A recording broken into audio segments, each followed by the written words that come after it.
স্বর্গের রাজা ইন্দ্র কোনো দেবতা নন। আপনি ঠিকই শুনেছেন, এটা একটা পদ বা উপাধি। প্রত্যেক মন্বন্তর অনুযায়ী ইন্দ্রের পদ চেঞ্জ হয়। ব্রহ্মার এক যুগের মধ্যে 2টি কল্প পড়ে এবং 2টি কল্পের প্রতিটি কল্প 14টি মন্বন্তর দিয়ে তৈরি। প্রতিটি মন্বন্তরে একজন করে ইন্দ্র থাকেন। এখন 7ম মন্বন্তর চলছে। এখন ইন্দ্রের নাম পুরন্দর।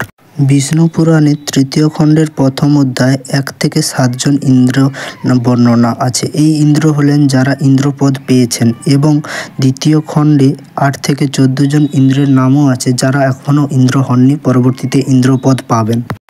এই ইন্দ্রগণ হলেন: প্রথম ইয়জন, দ্বিতীয় ভিপশ্চিত, তৃতীয় সুশান্তি, চতুর্থ শিবী, পঞ্চম বিভু, ষষ্ঠ মনোজা ও সপ্তম এবং বর্তমান পুরন্দর। এবং পরবর্তীতে যারা ইন্দ্রপদ পাবেন তারা হলেন: অষ্টম হলেন মহারাজ বালি, নবম হলেন অদ্ভুত, 10ম শান্তি, 11 বরিশ, 12 ঋতুধাম, 13 হলেন দিবাপতি, 14 হচ্ছেন সূচি।